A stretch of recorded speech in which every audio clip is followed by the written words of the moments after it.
अगर मैं इस पाउडर को स्प्रेड करूं और दोबारा से इस स्ट्राइकर को बोर्ड पे मूव करूं तो ये पहले की निस्बत काफ़ी ज़्यादा मूव कर रहा है, क्योंकि ये पाउडर इस बोर्ड की फ्रिक्शन को कम कर देता है।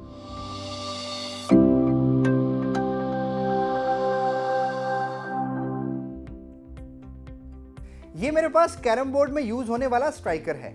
अगर मैं इस स्ट्राइकर को इस बोर्ड पे रख के मूव करूं तो बोर्ड की फ्रिक्शन की वजह से ये स्ट्राइकर रुक जाता है, लेकिन अगर मैं इस पाउडर को स्प्रेड करूं और दोबारा से इस स्ट्राइकर को बोर्ड पे मूव करूं तो ये पहले की निस्बत काफ़ी ज़्यादा मूव कर रहा है, क्योंकि ये पाउडर इस बोर्ड की फ्रिक्शन को कम कर देता है। तो आखिर ये पाउडर कौन सा हो सकता है, क्या आप जानते हैं? कैरम बोर्ड में यूज होने वाला ये वाइट पाउडर असल में बोरिक एसिड है, जो टच करने में काफ़ी सॉफ्ट और स्लिपरी है। इसका केमिकल फार्मूला H3BO3 है और इसे हम हाइड्रोजन बोरेट भी कहते हैं। इन बीकर्स में मेरे पास बोरिक एसिड का एक्वा सॉल्यूशन मौजूद है और ये मेरे पास इंडिकेटर्स मौजूद हैं। अगर मैं इन इंडिकेटर को इस बोरिक एसिड के सॉल्यूशन में ऐड करूं, जब मैंने यूनिवर्सल इंडिकेटर को बोरिक एसिड के सॉल्यूशन में ऐड किया तो इसका कलर येलो ऑरेंज टाइप हो गया। इसका मतलब कि ये एसिडिक इन नेचर है। इसी तरह जब मिथाइल ऑरेंज इंडिकेटर को बोरिक एसिड के सॉल्यूशन में ऐड किया तो कोई कलर चेंज नहीं आया, जो इस चीज की इंडिकेशन है कि ये एसिडिक इन नेचर है। अगर सॉल्युबिलिटी की बात करूं तो बोरिक एसिड पानी में सॉल्युबल होता है। इन दो बीकर्स में मेरे पास पानी मौजूद है। इस वाले बीकर में गर्म पानी है, जबकि इस वाले बीकर में ठंडा पानी है। अगर मैं बोरिक एसिड की सेम क्वांटिटी को इन दोनों बीकर्स में ऐड करूं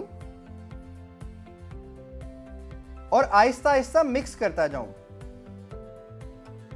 क्योंकि इस बीकर में गर्म पानी मौजूद है इसलिए इसने बोरिक एसिड की मैक्सिमम क्वांटिटी को अपने अंदर डिसॉल्व कर लिया, जबकि दूसरे वाले बीकर में ठंडा पानी मौजूद होने की वजह से बोरिक एसिड लेस सॉल्युबल है।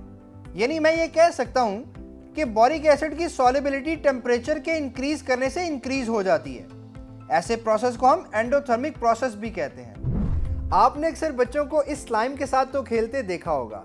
मजे की बात यह है कि इस स्लाइम को हम बोरिक एसिड से भी प्रिपेयर कर सकते हैं। इस पेट्री डिश में मेरे पास एडहेसिव गम मौजूद है। अगर मैं इसे मिक्स करूं तो ये पेट्री डिश की वॉल्स के साथ चिपकना शुरू हो जाती है, लेकिन अगर मैं बोरिक एसिड का सॉल्यूशन इसमें ऐड करूं और अच्छे से मिक्स करता जाऊं तो ये एडहेसिव गम वॉल को छोड़कर आपस में चिपक जाती है।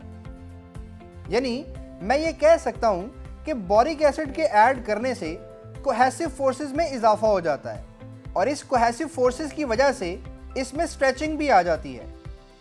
अगर इसे तोड़ दें और बाद में अगेन जोड़ दिया जाए तो आसानी से जुड़ भी जाती है और इसी कोहेसिव फोर्सेस की वजह से ये हाथों के साथ भी नहीं चिपकती। इसी तरह पोट्री में ग्लेज यानी मिट्टी के बर्तन को वाटरप्रूफ बनाने के लिए बोरिक एसिड की कोटिंग की जाती है, जिससे एक खास चमक भी पैदा होती है। और जब इसे गर्म किया जाता है तो हायर कोएफिशिएंट ऑफ एक्सपेंशन की वजह से इसकी कोटिंग खराब नहीं होती।